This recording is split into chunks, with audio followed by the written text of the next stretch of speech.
It started as just a typical Friday night. I was out with friends, grabbing some drinks at a local bar downtown after work. We were laughing, joking around, having a good time, and trying to forget about the stresses of the work week. As the night went on, more rounds were ordered, and we started getting pretty rowdy. My friend Jake got drunker than the rest of us and became obnoxious, saying inappropriate things loudly and disturbing the other patrons. The bartenders had to kick him out after he knocked over a tray of glasses. I volunteered to take Jake home, since I lived the closest to the bar, and I was the soberest of the group. I put his arm over my shoulder and half carried, half walked him out to my car, parked around the corner. "Geez, man, you really went overboard tonight," I said as I opened the passenger door and shoved him into the seat. He was out cold, just a limp, drunken heap, making incoherent mumbling sounds. I got into the driver's side, fired up the engine, and started heading towards Jake's apartment. I turned up the radio to drown out his snoring and drunken babbling. It was just a 15-minute drive through town. No big deal. That's when the real nightmare began. I was stopped at a red light when suddenly, Jake shot up in his seat, eyes wide open. He let out a terrifying, inhuman scream that sent chills down my spine. I almost crashed into the car in front of me as I slammed on the brakes. "What the hell, Jake?" I yelled. He didn't seem to hear me or even realize I was there. He just kept screaming that bone-chilling scream over and over. His face and entire body started contorting in unnatural ways, limbs bending at inhuman angles. I watched in horror as his eyes rolled back until they were completely white. His mouth stretched wide open in a scream that seemed to go on forever without him taking a breath. I tried shaking him, yelling his name, desperately trying to snap him out of it, but nothing worked. He scratched at his own skin, drawing blood, pulling out chunks of hair, slamming his head against the window. I didn't know what to do. The light had turned green, but I was frozen, watching this nightmarish scene unfold right next to me. Other drivers started honking, but I couldn't move.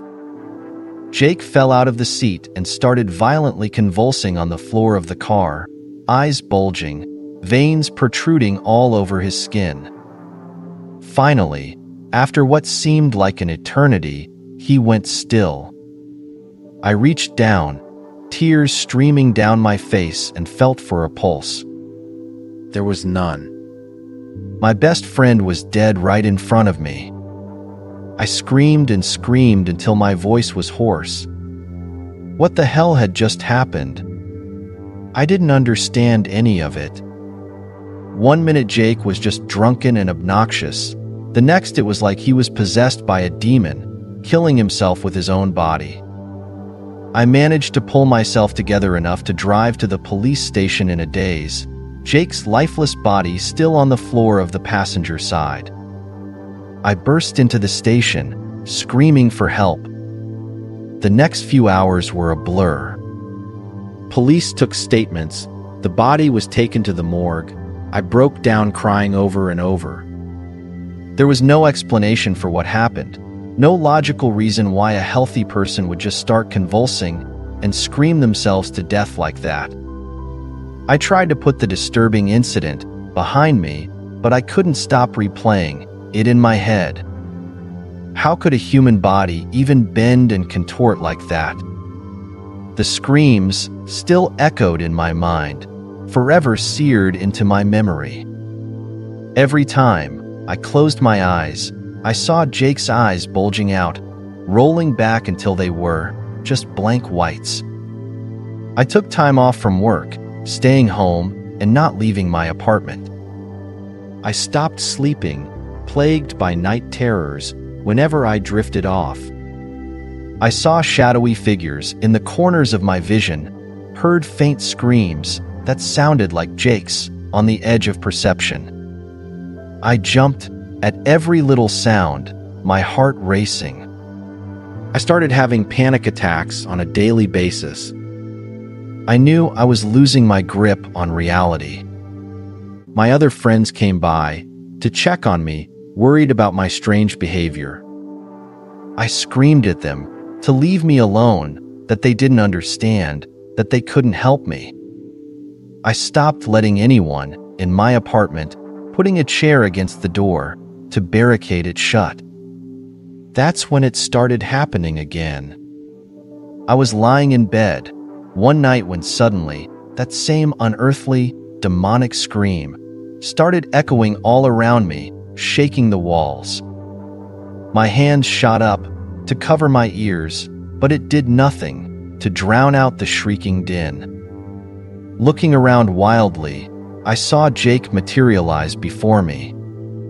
Not the Jake I knew, but a twisted, demonic version with empty black eyes and a mouth full of fangs. He reached for me, that piercing scream unrelenting. I screamed in terror and scrambled away, falling off the bed and hitting my head against the wall. When I came to, he was gone. I was alone again, shaking uncontrollably. That's when I knew the truth. Jake was haunting me. His soul was trapped, seemingly in perpetual torment, and I was forced to relive what had happened that night over and over. The visions and screams continued every night for weeks. I couldn't leave my apartment, couldn't sleep, was barely eating.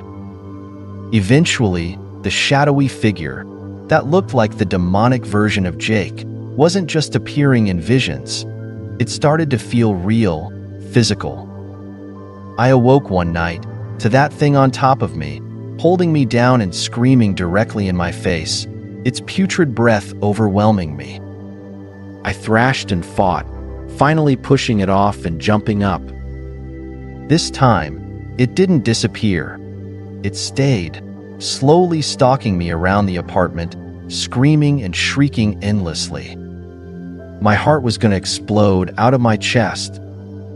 I couldn't take it anymore. I grabbed a knife from the kitchen, screaming back at the demon haunting me. "Leave me alone. Get out of my life." I slashed at it, but the knife went right through, like it was made of air. It didn't react, just continued its piercing shrieks. The tears were streaming down my face again. There was no escaping this, no way to make it stop. I was going to die like Jake, screaming myself to death and surrounded by whatever horrific evil had consumed his soul. The demon closed in, backing me into a corner. Its screams were deafening, the most terrifying sound I had ever heard or ever could imagine. So much torment and anguish in the shrieking wails. I sank to the floor, dropping the knife, defeated. The demon got closer and closer until its terrible, fanged maw was right in front of my face, screaming endlessly like the way Jake had screamed the last moments of his life. Those empty black pits looked soulless, black holes from which no light could escape. It opened its mouth wider and wider, an endless black abyss ready to swallow me whole. I recoiled, pushing myself as far back against the corner as I could, but there was nowhere to go. It reached out its gnarled claws towards my face and,